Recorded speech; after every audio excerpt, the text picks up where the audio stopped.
Assalamualaikum. This is Sufyan Rashid and welcome to my YouTube channel biological virus.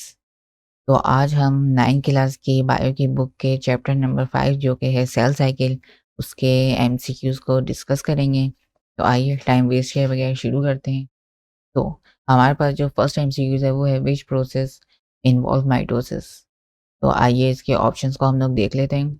Option A है growth, reduction, division and asexual reproduction. Option B है growth, repair and asexual reproduction. Then option C है growth, repair and semi conservative application and option D है growth, reduction, division and repair. तो mitosis में जो होता है वो एक सेल जब डिवाइड होता है तो दो सेल्स बनते हैं और इसमें जो नंबर ऑफ क्रोमोसोम्स जो होते हैं वो रिमेन सेम रहते हैं। तो इसका जो करेक्ट ऑप्शन है वो है option B, growth, repair and asexual reproduction, क्योंकि इसमें जो इंडिविजुअल बनते हैं वो एकदम पेरेंट्स के सिमिलर होते हैं जिसके इसमें एसेक्सुअल रिप्रोडक्शन की वजह से। देन हमारे पास सेकंड MCQs है what occurs in metaphase of mitosis. तो आइए इसके ऑप्शंस को हम लोग देख लेते हैं। ऑप्शन ए है chromosome line up on the equator of the cell. तो इसका जो करेक्ट ऑप्शन है वो है ऑप्शन ए, यही इसका करेक्ट ऑप्शन है क्योंकि क्रोमोसोम जो होते हैं वो सेंटर में आ जाते हैं जिसे हम इक्वेटर भी कहते हैं। देन हमारे पास ऑप्शन बी है chromatids reach the poles of the spindle. तो ये जो होता है वो ये टेलोफेज में होता है। देन हमारे पास ऑप्शन सी है chromatids separate and move to opposite poles. ये जो होता है वो हमारे पास एनाफेज में होता है। एंड ऑप्शन डी है chromosome start to coil up and become visible. तो ये जो होता है वो हमारे पास प्रोफेज में होता है। देन हमारे पास थर्ड MCQ है सिलेक्ट द मिसमैच। तो आइए इसके ऑप्शंस को हम लोग देख लेते हैं। ऑप्शन ए है एनाफेज क्रोमेटिड्स मूव, ये सही है, ये मिसमैच नहीं है। देन ऑप्शन बी है प्रोफेज सेंट्रियोल मूव, ये भी करेक्ट है, ये मिसमैच नहीं है।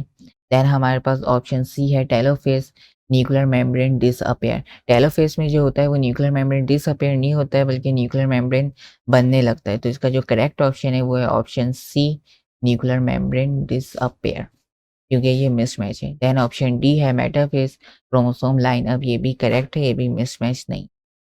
देन हमारे पास फोर्थ MCQ है which process occurs during prophase of mitosis in an animal cell. तो आइए इसके ऑप्शंस को हम लोग देख लेते हैं। ऑप्शन ए है division of centromeres. Option B है formations of chromosomes. Option C है रेप्लिकेशन ऑफ डीएनए।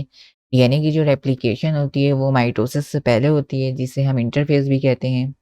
देन हमारे पास ऑप्शन डी है सेपरेशन ऑफ सेंट्रियोल्स। तो इसका जो करेक्ट ऑप्शन है वो है option D, separation of centrioles, क्योंकि सेंट्रियोल्स जो होते हैं वो प्लांट सेल्स में नहीं होते हैं, एनिमल सेल्स में होते हैं। देन हमारे पास फिफ्थ MCQ है sequence of physiological change by which cell commits suicide. तो सेल डेथ के जो होते हैं वो दो तरीके होते हैं। एक जो जब वो सुसाइड से मरता है उसे हम कहते हैं एपोटोसिस, और जब कोई इंजरी के वजह से सेल डेथ होती है तो उसे हम नेक्रोसिस कहते हैं। तो इस MCQs का जो करेक्ट ऑप्शन है वो है ऑप्शन ए, एपोटोसिस। देन हमारे पास सिक्स MCQs है choose the incorrect statement regarding meiosis. तो आइए इसके ऑप्शंस को हम लोग देखते हैं। ऑप्शन ए है maintain chromosome number from generation to generation. Option B है reduce the diploid number of chromosome to half. Option C है take place in germ cell to produce gametes and option D है production of new somatic cells from germ cells। तो meiosis एक cell division है जिसमें एक cell जब divide होते हैं, एक सेल डिवाइड होकर 4 सेल में कन्वर्ट हो जाते हैं और इसमें नंबर ऑफ क्रोमोसोम्स जो होते हैं वो हाफ हो जाते हैं। तो इसका जो करेक्ट ऑप्शन है वो है option D, productions of new somatic cells from gamete cells, क्योंकि जर्म सेल से जो बनते हैं वो गैमेट्स बनते हैं ना कि सोमेटिक सेल बनते हैं। तो इसका जो करेक्ट ऑप्शन हो जाएगा वो हो जाएगा ऑप्शन डी।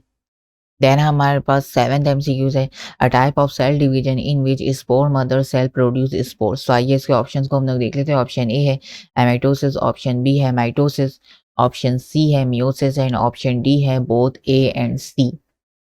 तो स्पोर मदर सेल से जो प्रोड्यूस होते हैं स्पोर्स वो मियोसिस के वजह से होते हैं, और ये एनिमल्स में ये प्लांट्स में होते हैं, और एनिमल्स में जो होता है वो जर्म सेल से गैमेट्स प्रोड्यूस होते हैं। देन हमारे पास देन हमारे पास 8 MCQs है stage of meiosis in which chromatids reach the poles and their movement ceases. तो आइए इसके ऑप्शंस को हम लोग देख लेते हैं। ऑप्शन ए है प्रोफेस, ऑप्शन बी है मेटाफेस, ऑप्शन सी है एनाफेस एंड ऑप्शन डी है टेलोफेस। तो इसका जो करेक्ट ऑप्शन है वो ऑप्शन डी टेलोफेस। देन हमारे पास 9th एमसीक्यूज है। Stage of meiosis in which centromere shorten and the paired chromosomes are pulled away from one another। तो आइए इसके ऑप्शंस को हम लोग देख लेते हैं। ऑप्शन ए है एनाफेज 2, ऑप्शन बी है मेटाफेज 2, ऑप्शन सी है टेलोफेज 2 एंड ऑप्शन डी है प्रोफेज 2। तो मियोसिस में जो होते हैं वो 2 डिविजन्स होते हैं, जिसे हम एक तो मियोसिस 1 होता है और एक मियोसिस 2 होता है। तो एनाफेज 1 में जो होता है जब सेपरेशन होती है वो होती है होमोलोगस क्रोमोसोम की, और एनाफेज 2 में जो सेपरेशंस होती है वो क्रोमेटिड्स की होती है। तो इसका जो करेक्ट ऑप्शन हो जाएगा वो हो जाएगा ऑप्शन ए एनाफेज 2। देन हमारे पास लास्ट एमसीक्यूज है 10th MCQs. Phenomena in which pairs of homologous chromosome phase two separate called. तो आइए इसके ऑप्शंस को हम लोग देख लेते हैं। ऑप्शन ए है नॉन डिसर्शन, ऑप्शन देन हमारे पास ऑप्शन बी है टर्मिनलाइजेशन एंड ऑप्शन सी है साइनेप्स एंड ऑप्शन डी है लिंकेज। तो इसका जो करेक्ट ऑप्शन है वो है ऑप्शन ए नॉन डिसर्शन, जिसकी वजह से बहुत सारे एबनॉर्मेलिटीज़ भी हो सकती है चिल्ड्रंस में। तो ये थे हमारे पास चैप्टर नंबर 5 9 क्लास की बुक के बायो के सेल साइकिल के मल्टीपल चॉइस क्वेश्चन जो कि हम आज डिस्कस किए हैं। मिलते हैं अब नेक्स्ट वीडियो में। अल्लाह हाफिज़।